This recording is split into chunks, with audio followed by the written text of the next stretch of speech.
In international news, as we look to the Middle East this morning, authorities in northern Gaza are declaring the town of Beit Lahiya a disaster zone. Israel continues its siege on the area, and an airstrike on a residential block there has killed now nearly 100 people.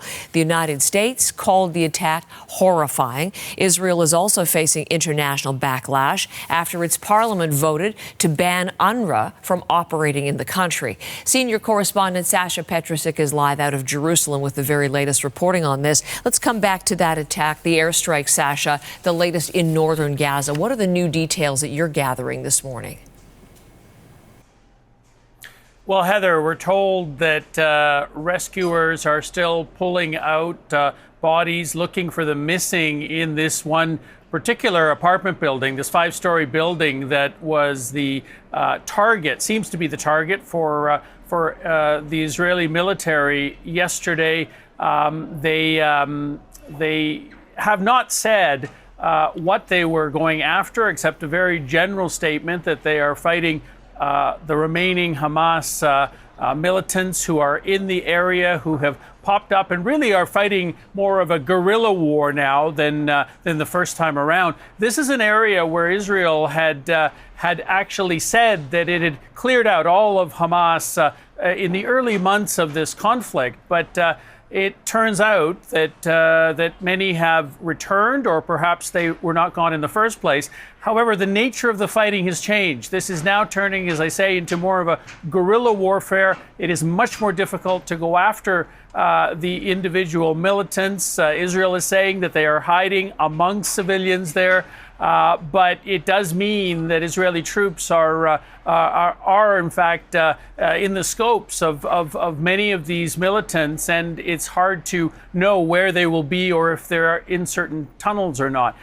That's why Israel is being so aggressive, it says, and over the past number of days, it has killed a number of people there, including, according to officials there, many civilians, children, and women.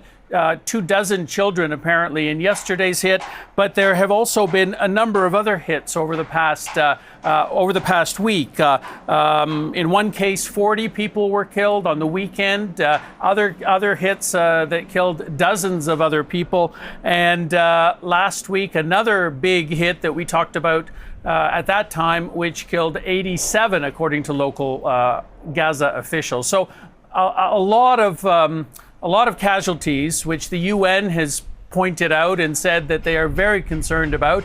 And also the people who are left there are even in even greater danger in some ways, the UN says, because they are without aid, food aid or anything else, a situation they call catastrophic. Heather?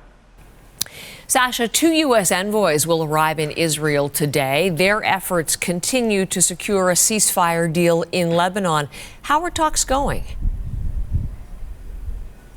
Well, there are reports here in Israel, in the local media, that there was a secret meeting last night between Israeli Prime Minister Benjamin Netanyahu, his defense minister, a number of other officials, and they are looking at the possibility of a ceasefire or some sort of a diplomatic solution to the conflict in Lebanon at this point. Why?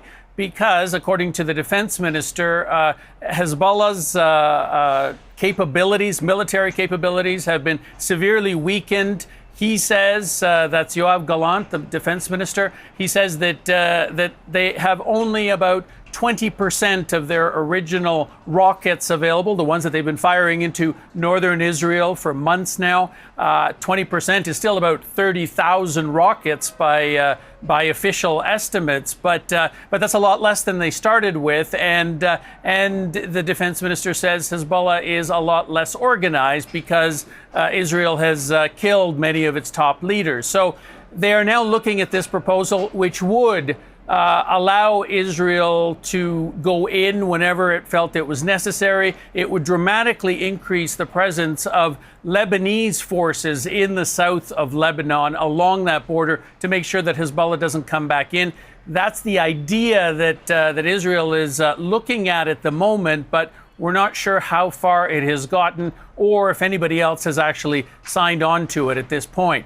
just want to add one more thing, and that is that negotiators in Qatar are also looking at proposals for a ceasefire in Gaza, where they're proposing perhaps a 30-day ceasefire, which would release something like a dozen hostages in exchange for Palestinian prisoners held in Israeli jails. That's also on the table, but a lot of uncertainty.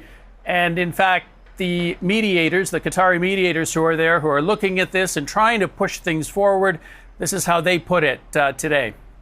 I will say on this podium that I remain hopeful, not necessarily optimistic. So we can't lose hope. The situation is not easy. We haven't reached, an agreement for a really long time, since November 2023. Right now, we are working. As I said, there is a renewed interest, and we are working always and keeping channels of communication open. So, Heather, some moves toward ceasefires and diplomatic solutions, but as we see, the fighting has continued not only in northern Gaza, but also in Lebanon as well. Heather? Sasha, thank you. Sasha Petrusik is live in Jerusalem for us this morning.